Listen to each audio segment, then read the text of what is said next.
What does motivation look like in the classroom? Hold on tight and I'll show you. So what motivates students, you ask? Well, it always depends on the person. Some are simply motivated by the classroom themselves. Some are motivated by other people's help. And some need a little bit of encouragement. There are different ways to explain motivation, especially motivation for learning regarding students. Extrinsic and intrinsic are two different ways to explain motivation. Extrinsic involves something that's called operant conditioning. This is learning where behavior is controlled by consequences, whether it be positive or negative, both in the punishment sense as well as the reinforcement sense. It also involves social cognition, which, as you can see from the picture, deals with being able to stop and think and realize that your social behavior has to do with your thought process. Then there's intrinsic. This involves your cognition also, just like the extrinsic with the social cognition.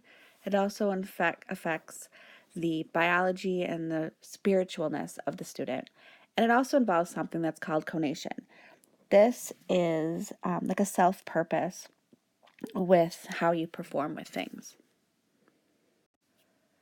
So basically, the extrinsic is behavior that's driven by reward, such as grades and praise, and intrinsic is internal reward.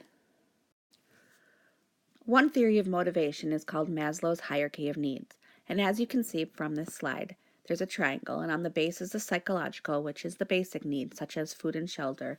It goes up to the safety, social, esteem, all the way up to the self-actualization, which includes intellectual needs, fulfilling potential, and achieving targets, things that are important for students today.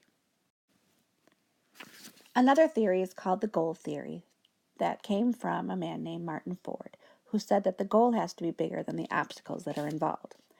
The goal theory involves a few things. There's effective goals such as entertainment, tranquility, and happiness.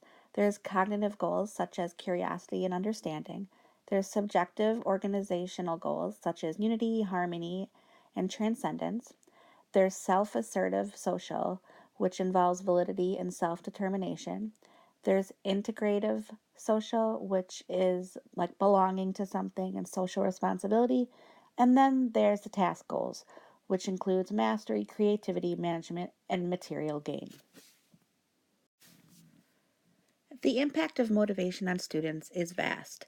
Now, whether you handle motivation by Maslow's hierarchy of needs or by Ford's goal theory, the facts are true that all students are capable of learning when they have academic and personal tools that allow them to be successful.